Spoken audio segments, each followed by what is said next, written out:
નમસ્કાર, આપ જોઈ રહ્યા છો ઇન્ડિયા ન્યૂઝ ગુજરાત અને હું છું આપની સાથે કોમલ અગ્રવાલ। શરૂઆત કરી મહત્વના સમાચારોથી તો આમ આદમી પાર્ટીમાં અત્યાર સુધીનો સૌથી મોટો બળવો થયો છે। રાજ્યસભાના સાંસદ રાઘવ ચઢ્ઢા સહિત 3 સાંસદોએ પાર્ટીમાંથી રાજીનામું આપ્યું જાહેરાત કરી છે અને આ 3 સાંસદો એક સાથે ભાજપમાં જોડાશે। રાઘવ ચઢ્ઢાની સાથે આમ આદમી પાર્ટી છોડનારાઓમાં અશોક મિત્તલ અને સંદીપ પાઠકનો પણ સમાવેશ થાય છે। मैं जवाब दे जी। राज्यसभा में आम आदमी पार्टी के 10 सांसद हैं और 2/3 से ज्यादा सांसद इस मुहिम में हमारे साथ हैं। उन्होंने हस्ताक्षर भी कर दिए हैं और आज सुबह हमने चेयरमैन राज्यसभा को तमाम डॉक्यूमेंटेशन जो कागजी कार्रवाई होती है, सिग्नेचर वाली लेटर होती है, वो सबमिट कर दी है। और जैसा कि मैंने कहा 2/3 से ज्यादा सांसद मैं आपको इसकी पूरी सूची अभी उपलब्ध करा देंगे। इसमें से 3 लोग तो आपके सामने बैठे हैं। इसके अतिरिक्त world class cricketer Harbhajan Singh हैं, राजेंद्र गुप्ता जी हैं, विक्रम साहनी जी हैं, स्वाति मालीवाल जी हैं और हम 3 तो आपके सामने बैठे ही हैं, अशोक जी, संदीप जी और मैं स्वयं। ठीक है, और कोई एक सवाल? यही सबका सवाल था। मैं जवाब दे। જંબુસરની વાત કરવામાં આવે તો તાલુકાના આમોદ નગરપાલિકાને લઈને એક વિવાદાસ્પદ વિડીયો વાયરલ થતા રાજકીય ગરમાવો વધ્યો છે।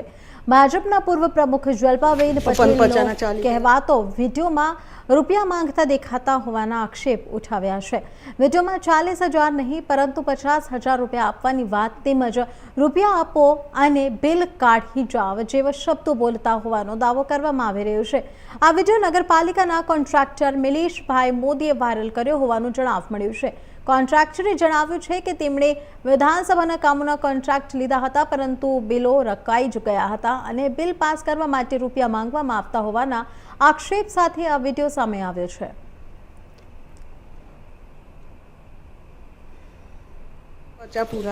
મારું નામ મોદી મહિલેશ કુમાર જગજીવન દાસ છે। 1992 થી સિવિલ કન્સ્ટ્રક્શનના વ્યવસાય સાથે સંકળાયેલો છું। જાતે સિવિલ ઇજનેર છું અને આમોદ નગરપાલિકામાં 15 વર્ષથી હું સતત સિવિલના કામ કરતા આવ્યો છું। પૂર્વ પ્રમુખ જલપાબેન પટેલે મારી પાસે 36,000 રૂપિયા મારે આપવાના બદલે મારી પાસે 2,10,000 જેવી માતબર રકમની માંગણી કરેલી। એનો એ બિલો મારા પાસ નહીં કરેલા, જેના કારણે મેં વિવિધ જગ્યા ઉપર માન્ય પ્રમુખશ્રી, માન્ય મુખ્ય અધિકારીશ્રી, જિલ્લા સંગઠન પ્રમુખ કુંવરજી બાવળીયા, પ્રભારી મંત્રી શ્રી, ધારાસભ્ય શ્રી ડીકે સ્વામી અનેક જગ્યાએ રજૂઆત કરી। તાલુકા કક્ષાના સ્વાગત ફરિયાદ નિવારણમાં, જિલ્લા કક્ષાના સ્વાગત નિવારણ ફરિયાદમાં પણ મેં રજૂઆત કરવા છતાં બિલ ન કાઢતા આખરે મારા આત્મવિલોપનનો પ્રયાસ કરવો પડ્યો। તો આત્મવિલોપનના પ્રયાસ સમયે પણ એ લોકોએ મને લેખિત બાંહેધરી આપેલી કે આ બિલ તમારા પાસ કરીશું। આમ છતાં મારા 11,86,000 રૂપિયાની રકમના આજે પણ મારા બિલ બાકી હોવાના કારણે અને ન ચૂકવવાના કારણે મેં જંબુસરની અદાલતમાં ન્યાય માટે મેં દ્વાર ખખડાયો છે અને મેં કેસ દાખલ કર્યો છે। અને એ અનુસંધાને મેં મારા ઘર ઉપર બોર્ડ માર્યું છે કે હાલની નગરપાલિકાની ચૂંટણીના સંદર્ભે આમોદ ભાજપના કાર્યકરોએ મારા મકાનમાં પ્રવેશ કરવો નહીં, અન્યથા અપમાન થશે। બનાસકાંઠાની વાત કરવામાં આવે તો જિલ્લામાં સ્થાનિક સ્વરાજ્ય સંસ્થાનોની ચૂંટણીને લઈને તંત્ર સંપૂર્ણપણે સજ્જ બન્યું છે। જિલ્લા કલેક્ટર અને જિલ્લા ચૂંટણી અધિકારી મિહિર પટેલે માહિતી આપતા જણાવ્યું હતું કે આગામી 26 એપ્રિલે જિલ્લા પંચાયત, તાલુકા પંચાયત અને પાલનપુર ડીસા તેમજ ધાનેરા નગરપાલિકાઓ માટે મતદાન યોજાશે, જ્યારે 28 એપ્રિલે મતગણતરી હાથ ધરાશે।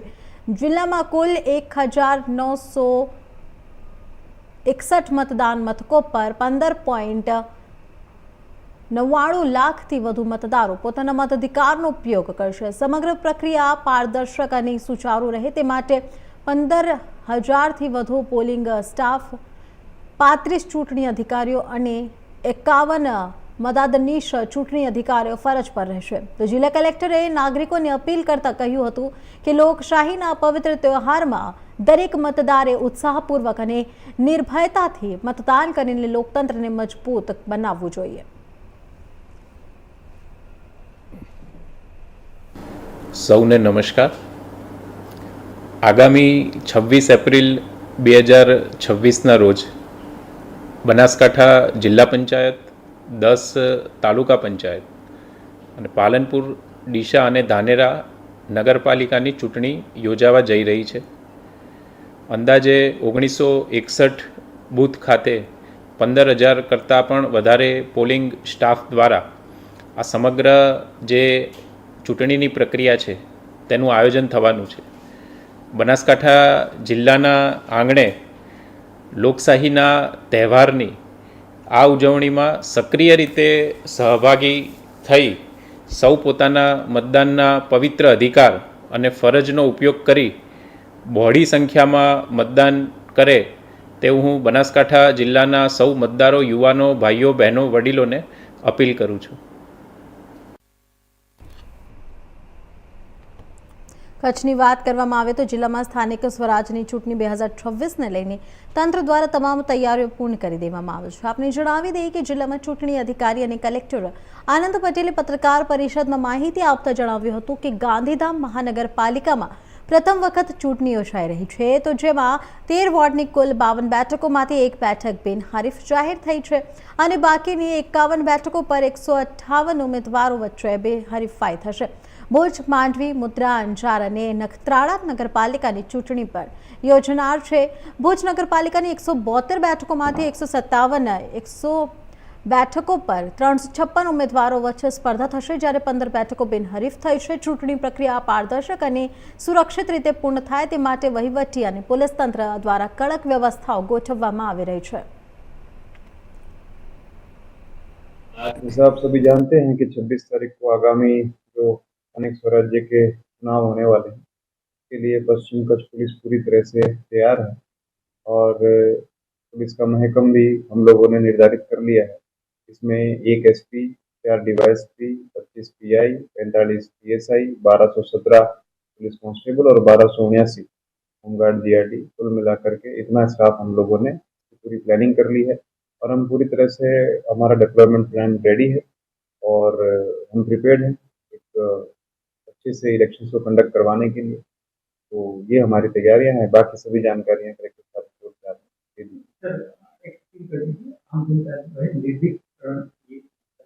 ये हमारी पूरी पश्चिम कच्छ की जनता से अपील है कि आप बिल्कुल निश्चिंत होकर के निर्भीकता के साथ पधारे. हम आपके स्वागत के लिए तैयार हैं. पूरी तरह से सुरक्षित एनवायरनमेंट में एश्योर करते हैं कि स्वच्छ और स्वस्थ रीते आप मतदान करने पधारें. इसके लिए प्रशासन की ओर से आपका स्वागत है. बाकी हमारी ओर से पूरी प्रिपरेशन रेडी है. આપણી જે સ્થાનિક સ્વરાજ્યની સંસ્થાઓની હાલમાં ચૂંટણીની પ્રક્રિયા ચાલી રહી છે. આપણે સૌ જાણીએ છીએ કે આગામી 26 એપ્રિલના રોજ એટલે કે આગામી રવિવારના રોજ મતદાનની પ્રક્રિયા યોજાનાર છે. તો કચ્છ જિલ્લાની આપણે વાત કરીએ તો જિલ્લા પંચાયત ઉપરાંત ગાંધીધામ મહાનગરપાલિકા, 5 જેટલી નગરપાલિકાઓ અને 9 તાલુકા પંચાયતો, આમ તમામના મળી લગભગ 422 વોર્ડ સીટ ઉપર આ મતદાનની પ્રક્રિયાનું આયોજન થનાર છે. અંદાજે 1065 જેટલા ઉમેદવારો એ પોતાની ઉમેદવારી આ મતદાનની પ્રક્રિયા દરમિયાન નોંધાવેલી છે. કુલ 1866 જેટલા મતદાન મથકો ઉપર મતદાનની પ્રક્રિયા યોજાનાર છે, જેમાં જિલ્લામાં 15,49,835 જેટલા નોંધાયેલા જે આપણા મતદાતાઓ છે એ પોતાના મતાધિકારનો ઉપયોગ કરી શકશે. ચૂંટણીની પ્રક્રિયા ખૂબ સારી રીતે, સરળતાપૂર્ણ રીતે થઈ શકે એટલા માટે 37 જેટલા રિટર્નિંગ ઓફિસર અને 44 જેટલા આસિસ્ટન્ટ રિટર્નિંગ ઓફિસર તરફથી સ્થાનિક કક્ષાએ તમામ જે બૂથ ખાતેની વ્યવસ્થાઓ કરવાની છે એની વ્યવસ્થાઓ પૂર્ણ કરવામાં આવેલી છે. જો આપણે મતદાનની પ્રક્રિયામાં ભાગ લેનાર પોલિંગ સ્ટાફની વાત કરીએ તો અંદાજિત 9,000 જેટલો સ્ટાફ અને લગભગ 5,000થી વધારે પોલીસ સ્ટાફ, આમ કુલ મળી લગભગ 14,000થી વધારે સરકારી તંત્રના, વહીવટી તંત્રના જે અધિકારી કર્મચારી છે એ આ ચૂંટણીની પ્રક્રિયામાં આખી પ્રક્રિયા સરળતાથી થઈ શકે એ માટે કામગીરી કરનાર છે, પોતાની ફરજ અદા કરનાર છે. 26 તારીખે જો મતદાનની પ્રક્રિયાની આપણે વાત કરીએ તો સવારે 7 કલાકેથી મતદાનની પ્રક્રિયાની શરૂઆત થશે અને સામાન્યતઃ સાંજે 6 વાગ્યા સુધી આ પ્રક્રિયા આપણી ચાલનાર છે. એટલે તમામ આપણા જે મતદાતાઓ છે એ તમામ મતદાતાઓને મારી વિનમ્ર અપીલ છે કે આપ આપનો જે મતાધિકાર છે એનો બહોળા પ્રમાણમાં આપણે ઉપયોગ કરીએ. જે તે દિવસે એપિક આપણે સૌ જાણીએ છીએ એ મતદાતાએ પોતાની સાથે લાવવાનું રહે છે, એટલે મતદાન કરવા માટેના પુરાવા તરીકે એપિક એ ખૂબ અગત્યનો પુરાવો છે. આમ છતાં કોઈ કિસ્સામાં જો કોઈ મતદાતા તરફથી એપિક ઉપલબ્ધ ન હોય અથવા રજૂ ન કરી શકે તો 14 જેટલા અન્ય પુરાવાઓ પણ રાજ્ય ચૂંટણી આયોગ તરફથી સુનિશ્ચિત કરવામાં આવેલા છે. એ પૈકીનો પણ કોઈ પુરાવો લઈ અને મતદાતા પોતાની ઓળખ પ્રસ્થાપિત કરશે તો ચોક્કસપણે આ મતદાનની પ્રક્રિયામાં ભાગ લઈ શકશે. પણ એમાં જે સીટો બિનહરીફ ઘોષિત થયેલી છે એટલે એવી કેટલાક મતદાન પત્રકો ઉપર 37 સીટો ઉપર 99 જેટલા ઉમેદવારો. બનાસકાંઠાની વાત કરવામાં આવે તો પાલનપુર શહેરમાં આવનારી સ્થાનિક સ્વરાજની ચૂંટણીને ધ્યાનમાં રાખીને બનાસકાંઠા જિલ્લા પોલીસ વડા પ્રશાંત સુબે દ્વારા પાલનપુર તાલુકાના ગામોના સંવેદનશીલ બૂથોની વિઝિટ કરી હતી. તેમની સાથે નાયબ પોલીસ અધિક્ષક જિગ્નેશ ગામેત, તાલુકા પીઆઈ એચબી ધાંધલિયા સહિત પોલીસ સ્ટાફ સાથે જોડાયા હતા. તેમજ પશ્ચિમ પોલીસ દ્વારા સુખબાગ રોડ, ડુંડિયાવાડી સહિતના સંવેદનશીલ વિસ્તારોમાં ફૂટ પેટ્રોલિંગ હાથ ધરાયું હતું. ચૂંટણી દરમિયાન કાયદોની વ્યવસ્થા જળવાઈ રહે તેમજ મતદારો નિર્ભયતાથી મતદાન કરી શકે તે માટે પોલીસ તંત્ર સજ્જ બન્યું છે. આ પેટ્રોલિંગમાં પશ્ચિમ પોલીસ મથકના પીઆઈ આર.કે. પટેલ સહિત પોલીસ જવાનો સક્રિય રીતે જોડાયા હતા.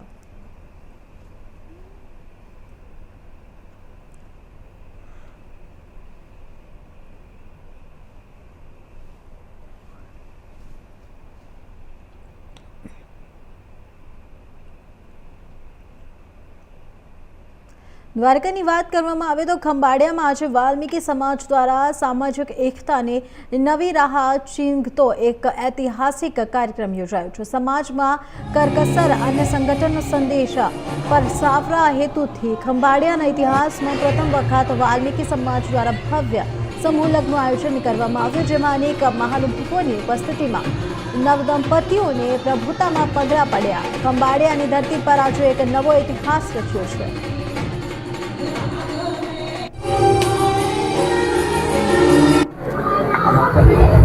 રમેશ વાઘેલા, પ્રદેશ મહામંત્રી, ગુજરાત સફાઈ કામદાર મહામંડળ. આજે દેવભૂમિ દ્વારકા જિલ્લાના જામ ખંભાળિયા ખાતે સમસ્ત વાલ્મીકી સમાજ દ્વારા એક ભવ્ય રીતે સમૂહ લગ્નનું આયોજન કરવામાં આવ્યું છે. આ સમૂહ લગ્નમાં 6 જેટલા નવદંપતીઓ આજે પ્રભુતામાં પગલાં પાડશે. આ વરકન્યાઓને આશીર્વાદ આપવા માટે આજે રાજકીય, ધાર્મિક અને સેવાકીય સંસ્થાઓના આગેવાનો અત્યારે ઉપસ્થિત થવાના છે અને થોડી જ મિનિટોમાં આપણા આગેવાનો અહીંયા આ હોલની અંદર આપણી નવ દંપતીઓને આશીર્વાદ આપવામાં આવવાના છે અને ભવ્ય રીતે, શાનદાર રીતે આ જિલ્લાની અંદર પ્રથમ વખત સમૂહ લગ્નનું આયોજન કરવામાં આવી રહ્યું છે. તમે કરિયાવરમાં શું વસ્તુ આપવાના છો? કેટલું કરિયાવર આપશો? આ નવ દંપતીઓને શહેરના જુદા જુદા અને આજુબાજુના ગામોમાંથી અંદાજિત 1.25 લાખથી 1.5 લાખ સુધીનું કન્યાદાન આપવામાં આવે, જેમાં સોના ચાંદીના દાગીના, બ્રાન્ડેડ એસી, ફ્રીજ, અનેક જાતના બ્રાન્ડેડ કંપનીના કરિયાવર દાન આપવામાં આવેલા છે દાતા તરફથી.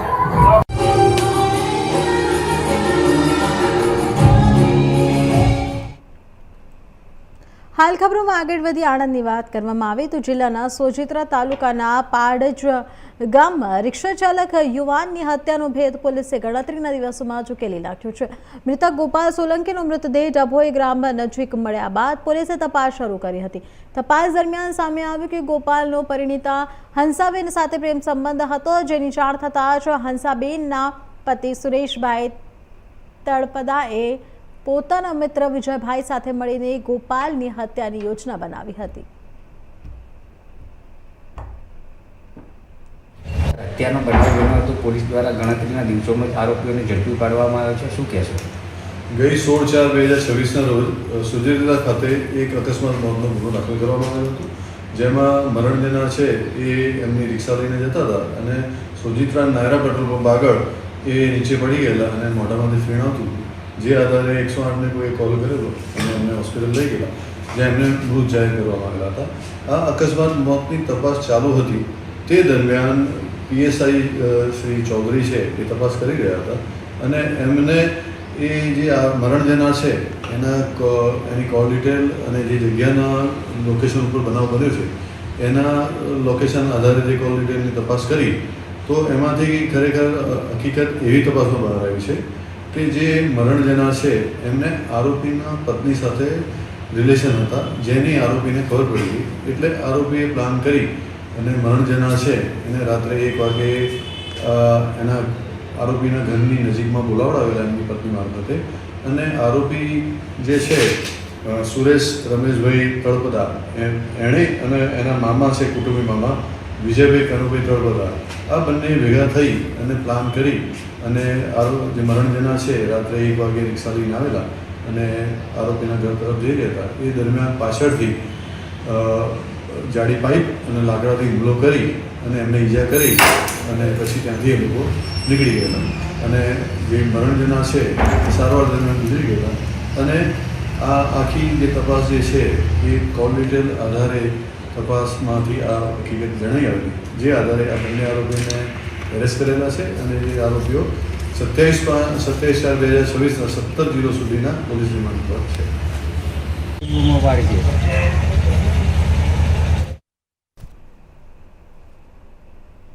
જૂનાગઢની વાત કરવામાં આવે તો જિલ્લાના ઝાંઝરડા ગામમાં TP5 સ્કીમને લઈને વિવાદ ઉગ્ર બન્યો છે. ગામના ખેડૂતો અને આગેવાનો દ્વારા જુડા ઓફિસે પહોંચી વાંધા સૂચનો રજૂ કરવામાં આવ્યા હતા. ખેડૂતોનો આક્ષેપ છે કે આ ટીપી સ્કીમ 1909ના કાયદાનું ખોટું અર્થઘટન કરીને તૈયાર કરવામાં આવે છે, જેમાં તેમની લગભગ 40% જમીન કપાતમાં જતી હોવાનું જણાવ્યું છે. સાથે જ અંદાજે 900 કરોડ જેટલો બેટરમેન્ટ ચાર્જ ખેડૂતો પર નાખવામાં આવી રહ્યો હોવાનો પણ આરોપ છે.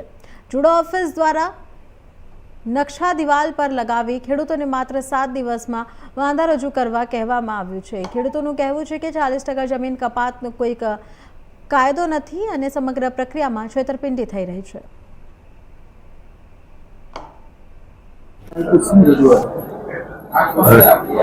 ડ્રાફ્ટ ટીપી સ્કીમ 5 ઝાંઝરડા આપણે ફરીવાર બનાવવાનું શરૂ કર્યું, જેના ભાગરૂપે ટીપી એક્ટ 1976 અને નિયમો 1979ના નિયમ 17 મુજબ ઝાંઝરડા ખાતે ઓનર્સ મિટિંગ રાખવામાં આવી છે.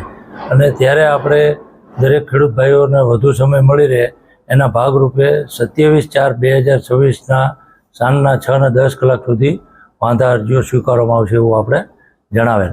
અને એના ભાગરૂપે જુદા જુદા ખેડૂતોને જે કાંઈ સૂચનો હોય, વાંધા હોય એ રજૂ કરે છે અને એના ઉપર અમે કાર્યવાહી કરીશું. આજે જે ખેડૂત ભાઈઓ આવ્યા હતા એ એક આવેદનપત્ર દેવા માટે આવ્યા અને એ 50-1ની સંખ્યામાં ખેડૂત ભાઈઓ ટીપી સ્કીમ ઝાંઝરડાના લગતા જે મુદ્દાઓ હતા એનું અમને આવેદનપત્ર આપ્યું. હવે આના પછી પ્રોસિજર એવી છે, આપણે ઓનર્સ મિટિંગ થઈ ગઈ ત્યાર પછી આપણે પ્રસિદ્ધિનું જાહેરનામું બહાર પાડશું. ત્યાર પછી પણ જ્યારે પણ આપણે એક રાજ્ય કક્ષાનું દૈનિક વર્તમાનપત્ર અને એક લોકલ જૂનાગઢનું જે કોઈ અખબાર છે એમાં જાહેરાત આવશે અને એના અનુસંધાને આપણે 1 મહિના સુધી વાંધા સૂચનો સાંભળશું. અને એ 1 મહિનાના વાંધા સૂચનો થઈ જાય પછી બોર્ડ બેઠકમાં એ વાંધાઓ સૂચનો ઉપર કમિટીના દરેક સભ્યોને વાંચી સંભળાવવા અને એના ઉપર નિર્ણય કરવામાં આવશે. એ આખો કમિટીનો નિર્ણય હોય અને ત્યાર પછી એક્ટની કલમ 48(1) નીચે સરકારશ્રીમાં આપણે આ ટીપી સ્કીમ સાદર કરશું. ત્યારે ટીપી સ્કીમની સાથે નકશાઓ, એફ ફોર્મ, જી ફોર્મ, તમામ ફોર્મ્સની સાથે આ વાંધા અરજીઓ પણ મોકલવામાં આવતી હોય છે અને આપણે વાંધા સૂચનો સહિત આપણે સરકારશ્રીમાં મોકલશું. સરકારશ્રી આ બાબતે યોગ્ય નિર્ણય કરશે.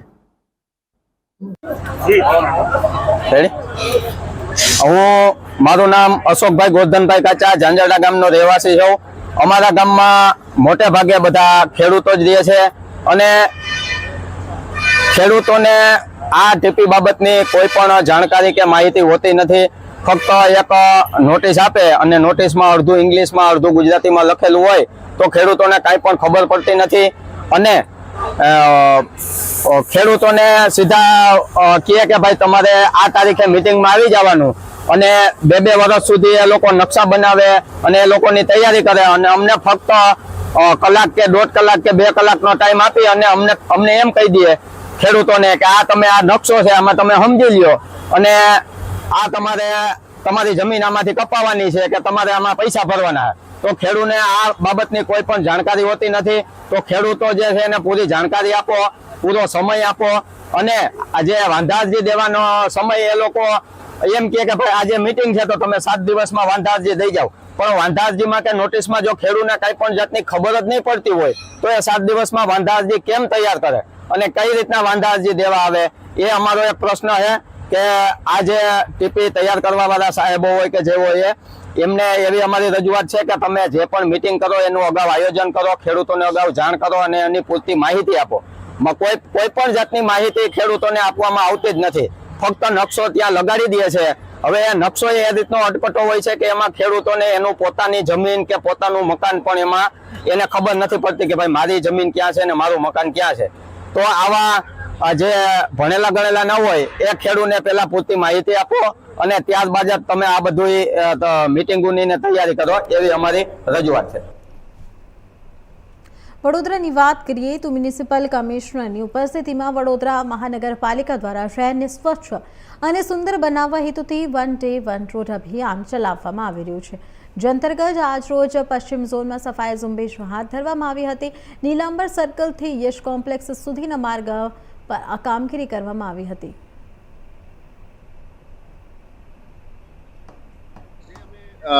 આજે અમે 1 ડે 1 રોડ અભિયાન અંતર્ગત વેસ્ટ ઝોનની